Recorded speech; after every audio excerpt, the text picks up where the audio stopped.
So today we came to the Retro Car Museum in Lviv.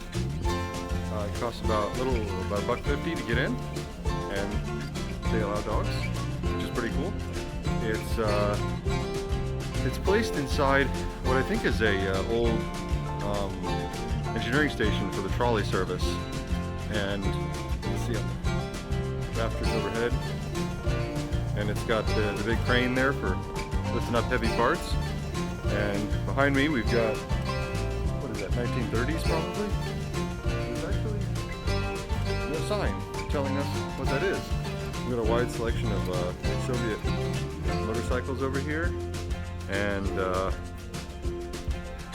behind me some bicycles from the Soviet Union, all with single gears, which I just think is crazy.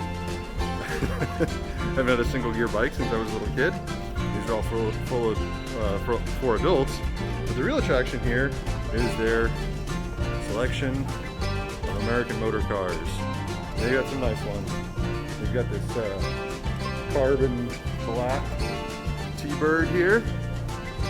We've got Dave Pearson, number 21. We've got a AMC Matador. We've got a 1970s, maybe early 80s highway patrol car, New York City. Big old blue Cadillac. So this is kind of in the edge of the city, but still, you know, everything's in walking distance here. Then we got a little bunch of little models of war machines and tanks and stuff. Got these little Katyusha rocket launchers from World War II. Today's actually Victory Day here, May 9th. Victory over fascism. And so a lot of places are closed. We forgot our leash today, and I'm using a belt that I had left in my car many years ago, and it was still sitting there. But yeah, just a little cool place to stop off, and who knows where we're gonna go next. Our plans today keep changing, and we stopped off for a Georgian lunch, and we both love Georgian food, so we ordered way too much, and now we've decided to come into Ivan Franko Park in the city, well, basically in the city center, and walk it off a little bit. We've got a little dog park up here at the top of the hill, and it's a wonderful day here in Lviv. Sun is shining, the weather's perfect, it's not too hot, not too cold, lots of people outside, hopefully responsibly socially distancing, but that might be too much to hope for.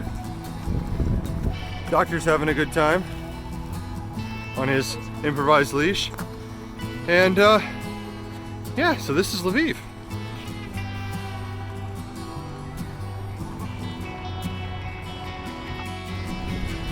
Hey everybody, so we're out in town again in Lviv, and we found this statue to the man who taught Europe how to drink coffee.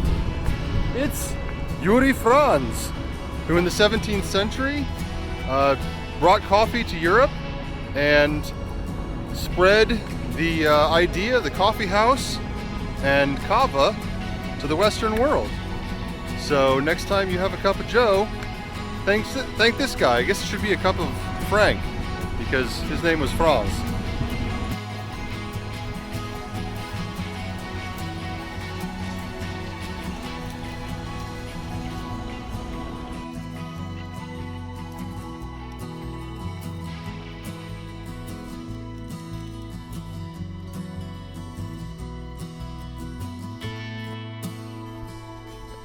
Just walking around Lviv, and we find ourselves in this Soviet, what is this, courtyard, where they have a couple of pictures. Well, they have a picture of Brezhnev and Karl Marx up there, and kind of random art all over the place. And there was a friendly little dog that welcomed us earlier. It was just a random find. We're actually looking for the courtyard of thrown away toys, I guess is how it would translate. But Here's some classic Soviet art for you. Well, we found what used to be the yard of abandoned toys, but it looks like somebody came and picked up all the abandoned toys. And so now it's just kind of a crummy little rundown garden with nothing interesting in it. Which is kind of disappointing because we saw pictures fairly recently that it was still full of old toys. But, oh well, there you go. So we stopped off at a little courtyard side pub or tavern or whatever you want to call it, called the Old Lion, despite the fact that I think I've discussed elsewhere the total non-existence of lions in Ukraine, not to mention Bulgaria. But got myself a nice dark beer, and Natalia's got herself some kind of fruit thing.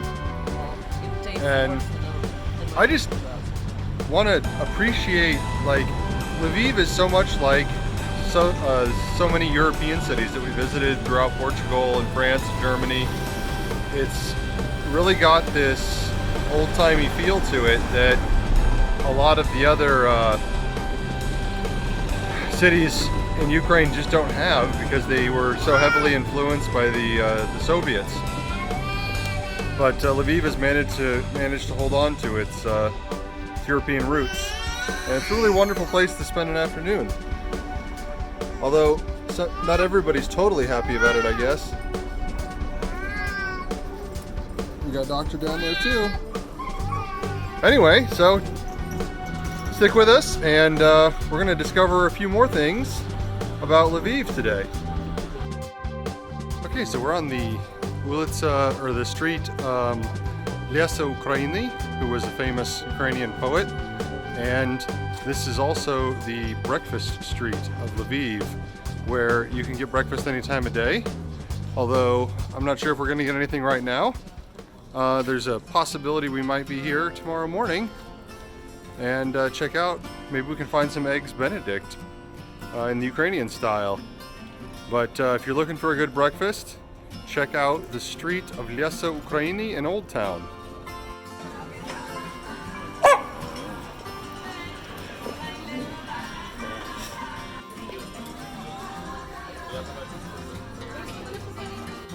And do we find ourselves suddenly in Italy? No, we're in the Italian courtyard in the center of Lviv. And it costs 10 hryvnia to get in, so that's about 30 cents. We've got a single concrete statue over here, and a beautiful marble, or well, concrete plaza.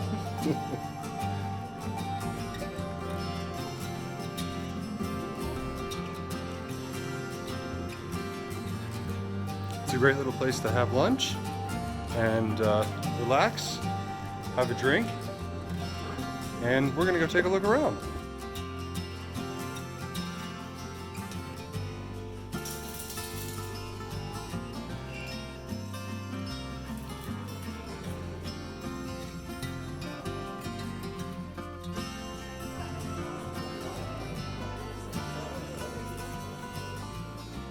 Well, we are 0 for 2 today.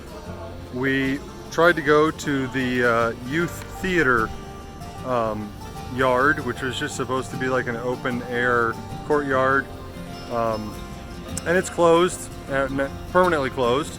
They've taken down all the art and stuff. And then we went to the what was the next one called? The Venetian.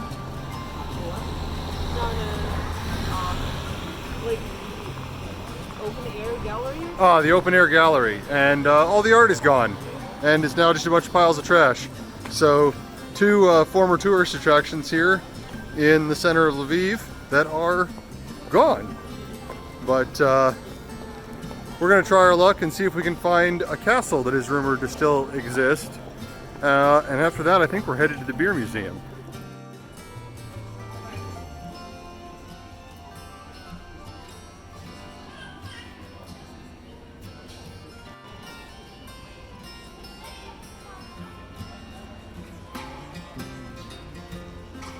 Natalia has led us to a 18th century, it's not called a castle, I guess, maybe just a mansion, done in the Baroque style that during the Soviet era was used as a library. And well, the website says that right now it is in a stage of being remodeled. So let's have a look.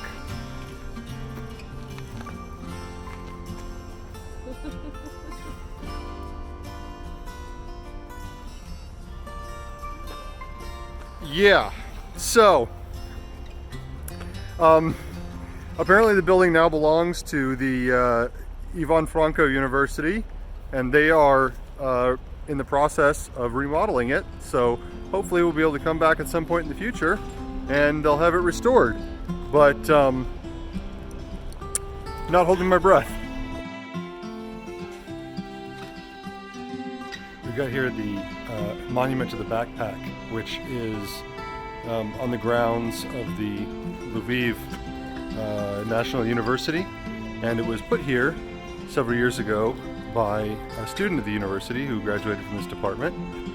And the backpack is made out of iron or bronze or whatever, weighs 300 kilograms, but we noticed that somebody added a seashell on there symbolizing the Put Santiago de Compostela that we were on a few years ago. You got your metal hiking boots hanging off of it here.